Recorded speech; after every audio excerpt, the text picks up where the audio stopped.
বল্টু, তুমি আবার আজকে দেরি করে এসেছো? না স্যার, আমি দেরি করিনি, ঘড়িটাই তাড়াতাড়ি চলছিল। ও, তাহলে তোর ঘড়িটা নোবেল পুরস্কার পেতে পারে, সময়ের আগে চলে তাই। ধন্যবাদ স্যার, আমি ভেবেছিলাম আজ বকা খাবো, আপনি তো প্রশংসা করলেন। প্রশংসা? তোকে দেখলে আমার মাথার তার কেটে যায়। স্যার, আমারও তাই হয়, কিন্তু আমি তো বিদ্যুৎ বিভাগে চাকরি করি না। বল্টু, তুই যদি একটু পড়াশোনা করতে, তাহলে আজ ক্লাসে প্রথম হতি। আমি করি তো স্যার, কালকে বইটা খুলেছিলাম, তারপর কি? দেখলাম ভিতরে শুধু লেখাই লেখা, বন্ধ করে দিলাম। লেখাই লেখা মানে? বইয়ে তো লেখা থাকবে।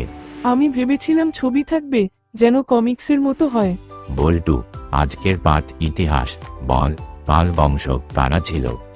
পাল বংশ মানে যারা পালিয়ে বাঁচত তারা। না, তারা ছিল রাজবংশ, পালানো না, শাসন করা। ও তাই বুঝি, মানে তারা পাল বংশ, কারণ রাজা হলে সবাই তাদের পালতো নাকি? তুই এমন উত্তর দিস, বইয়ের লেখকরাও অবসর নিয়ে ফেলবে। স্যার, আমি চেষ্টা করি, কিন্তু মনে কিছুই ঢোকে না। কেন ঢোকে না? আমি মনে করি আমার মাথাটা ব্যস্ত জায়গা, ওখানে আগেই অনেক চিন্তা আছে। আচ্ছা বল্টু, এখন বল, বাংলার নবজাগরণ কাকে বলে? যখন কেউ ঘুম থেকে উঠে বলে, ও মা, দেরি হয়ে গেল, ওটাই নবজাগরণ না স্যার? বল্টু, তুই একদিন ইতিহাস বদলে ফেলবি। এবার ভূগোল বল, ভারতের রাজধানী কি? সহজ প্রশ্ন স্যার, নতুন দিল্লি। খুব ভালো। এবার বল, বাংলাদেশের রাজধানী? পুরাতন দিল্লি। বল্টু, তুই একদিন আমাকে হাসপাতাল পাঠাবি। স্যার, আপনি যদি হাসপাতালে যান, আমি দেখতে যাব, চিন্তা করবেন না। ধন্যবাদ, কিন্তু তোর মতো ছাত্র দেখলে আমি সুস্থ হব না। তাইলে আমি গেলে আপনি ভালো হয়ে যাবেন না? একদম না। তাইলে ঠিক আছে, আমি তখন বাইরে থেকে দুধ পাঠাবো। বল্টু, তোর বাবা মা কি বলে তোর পড়াশোনা নিয়ে? মা বলে, বই খুলে পড়, বাবা বলে, বই বন্ধ করে ঘুমা, আমি মাঝখানে আটকে যাই।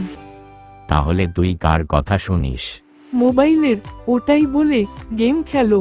বল্টু, একদিন তোর মা বাবা স্কুলে আসুক, আমি কথা বলবো। ওরা আসবে না স্যার, ওরা ভয় পায়। কেন ভয় পায়? আপনি তো বলেছিলেন, তোমার বাবা মাকে ডাকবো, তারপর থেকেই তারা বাড়ির দরজা বন্ধ রাখে। বল্টু, তুই আমার ধৈর্যের পরীক্ষা নিচ্ছিস। তাহলে আমি পাশ করলাম তো স্যার? পাশ করবি তখন, যখন একদিন উত্তর ঠিক বলবি। স্যার, আমি ঠিকই বলি, বইটাই ভুল লেখে। বল্টু, আজকে স্কুলের পর তোকে রেখে পরীক্ষা নেব। স্যার, পরীক্ষা মানে তো ভয়, আমি ভয় পাই না, আমি ভয়কে ভয় পাই। সেটা ভালো, কিন্তু প্রশ্নের উত্তর দিতে হবে। তাহলে আমি অসুস্থ হয়ে যাব। বল্টু, শেষ প্রশ্ন, জাতিসংঘ কি করে? তারা জাতিদের এক করে দেয়। একটু বিস্তারিত বল। মানে, সবাই ঝগড়া করলে তারা বলে, চলো, ভাই ভাই হও। ঠিকই বলেছিস, কিন্তু এটা বইয়ের ভাষায় বলতে হয়। বইয়ের ভাষা আর আমার ভাষা এক নয়। আমি বল্টু ভাষায় বলি। বল্টু, তুই একদিন বই লিখে ফেলবি। লিখেছি স্যার, নাম, পড়াশোনা কিভাবে না করতে হয়। প্রকাশও করেছিস নাকি?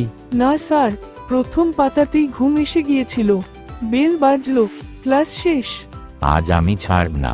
স্যার, আপনি বলেছিলেন, সময়ই সবচেয়ে মূল্যবান, তাই আমি সময় নষ্ট করতে পারি না। তুই সময় নষ্ট না করে আমার ধৈর্য নষ্ট করছিস। স্যার, ধৈর্য এক ধরনের সময় না। কে কে এমন আছেন যে কার্টুন ভিডিও দেখতে দেখতে ভাত খাও, তারা কমেন্ট করে জানাবেন। আমার ভিডিওগুলো ভালো লাগলে চ্যানেলটা সাবস্ক্রাইব করুন আর পাশে থাকা বেল আইকন অল করে দিন। দেখার জন্য ধন্যবাদ।